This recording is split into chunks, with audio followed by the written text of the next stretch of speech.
शिमला में जो 90% बिल्डिंग बनी हुई है, जो कंस्ट्रक्शंस हैं, जो घर बने हुए हैं, वो 45 से 60 डिग्री के स्लोप पर हैं, उस एंगल पर बने हुए हैं।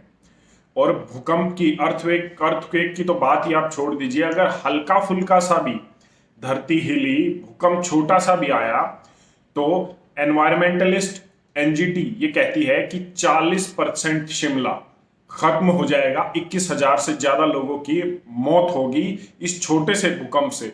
ये मैं नहीं कह रहा हूं, ये मैं डरा नहीं रहा हूं, ये एनजीटी की रिपोर्ट है। ताश के पत्तों की तरह शिमला बिखर जाएगा, ये रिपोर्ट ये कहती है।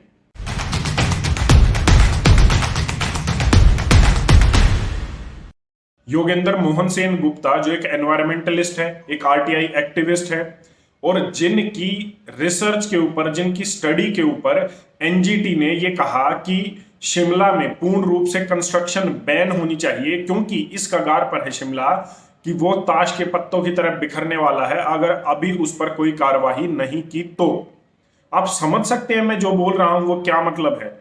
ये रिसर्च बेस्ड बातें हैं, ये आपको कहीं पर भी मिल जाएगी, एनजीटी की वेबसाइट पर मिल जाएगी, नेशनल ग्रीन ट्रिब्यूनल। ये वो बातें हैं जो आपको सोचनी होगी, क्योंकि वो एक लैंडस्लाइड एरिया है, एक ऐसी जोन घोषित कर दी है एनजीटी ने जो सिंकिंग जोन है, जहां पर कभी भी भूकंप आ सकता है, जो एक तरह से पूर्ण रूप से बर्बाद हो सकती है। हमने देखा पिछले 1-2 साल में कैसे नैनीताल और पहाड़ी एरिया में हजारों की संख्या में पर्यटक एक ही दम से फंस गए थे, क्योंकि वहां पर बारिश हो गई थी और भूकंप आ गए थे, लैंडस्लाइड हो गई थी। ये सब चीजें हैं जो क्लाइमेट चेंज की ओर इशारा कर रही हैं, और जो सच है, जो जैसे किसी व्यक्ति को मौत आनी है वो एक सत्य है, इसी तरीके से क्लाइमेट चेंज हो रहा है, जलवायु परिवर्तन हो रहा है, और वो होगा ही होगा। आज शिमला की जितनी कैपेसिटी है, वहां पर जितने लोग रहने चाहिए, 7 गुना ज्यादा कैपेसिटी शिमला उठा रहा है, 7 गुना ज्यादा लोग वहां पर रह रहे हैं, जो नहीं होना चाहिए।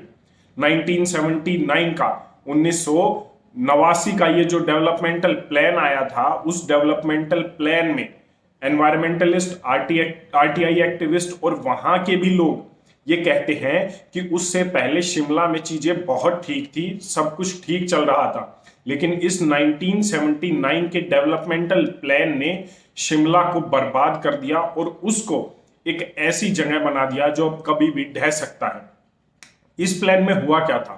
जब ये प्लान आया तो इस प्लान में हुआ ये कि जो भी आसपास का शिमला का जंगल था, जितने भी घने जंगल थे, जो पेड़ थे, जो रोके हुए थे इसकी मिट्टी को ताकि पहाड़ों में लैंडस्लाइड ना हो, सिंकिंग ना हो, तो उन सबको काट कर एक कंक्रीट जंगल खड़ा कर दिया गया।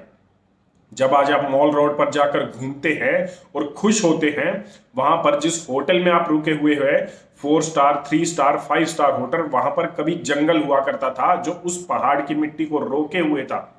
हमने देखा कि पिछले साल कैसे एकदम से बारिश हुई, लैंडस्लाइड हुई, हजारों पर्यटक फंसे और कुछ की मौत भी हुई।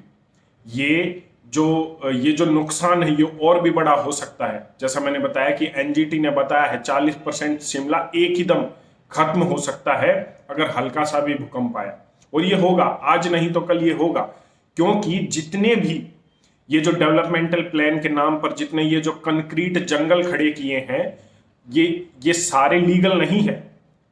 और पहली बात ये कि जो भी कंक्रीट जंगल, जो भी इमारतें, जो भी होटल, जो भी मॉल्स वहां पर खड़े हैं, वो लीगल हैं, कानूनी रूप से ठीक है। तो इसका मतलब ये नहीं है कि वो प्रकृति के अनुकूल है, मतलब नेचर के अनुकूल है, ऐसा नहीं है। इसके साथ साथ वहां पर इलीगल कंस्ट्रक्शन भी हुई है, और डेवलपमेंट के नाम पर हुआ ये, वोट के नाम पर सरकार के लिए हुआ ये कि जितने भी इलीगल कंस्ट्रक्शन 1979 के बाद हुई थी उन सबको रेगुलराइज कर दिया गया, क्योंकि अंडर द टेबल पैसा गया, उसके साथ साथ वोट गई और सरकार बनी। और सरकार, नेता अपनी सरकार बनवाने के लिए शिमला तो क्या किसी भी चीज को खत्म कर सकते हैं, क्योंकि उन्हें पता है कि वहां पर अगर कुछ हुआ तो उन्हें तो एयरलिफ्ट करने के लिए कोई ना कोई आ जाएगा, लेकिन आप जैसे लोग फंसेंगे जो आम आदमी होता है।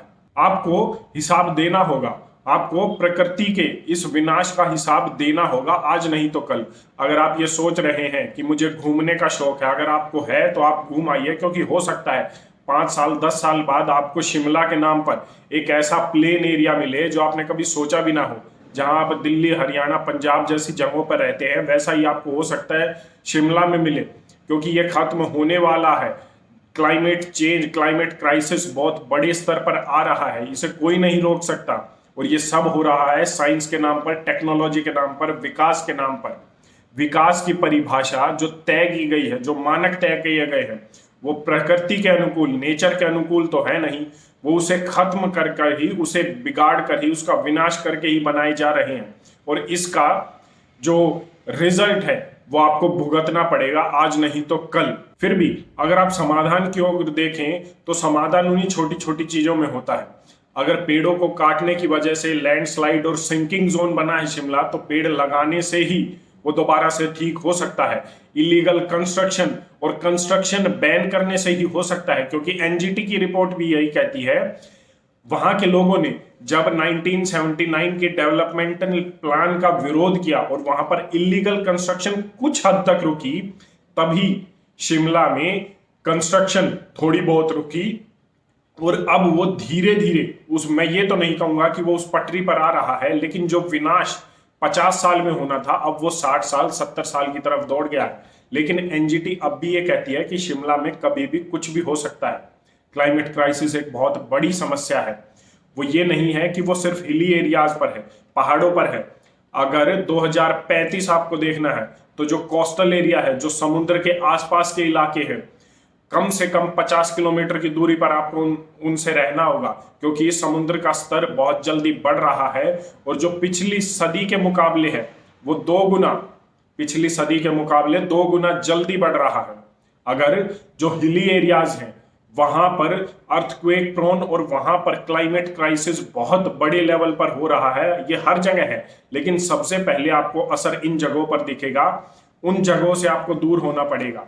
अभी तक के लिए ये तो नहीं कह सकते कि जो प्लेन एरिया है, जो प्लेन सतह है, जो जहां पर ना कोई पहाड़ है ना कोई समुद्र है, वो सुरक्षित एरिया है। लेकिन फिर भी इन पहाड़ों के मुकाबले और समुद्र के मुकाबले वो एक ठीक स्थिति में है। आप वहां पर एक कोशिश कर सकते हैं अपने आप को बचाने की, अपने परिवार को बचाने की, अगर आप 2035 के बाद का समय देखना चाहते हैं।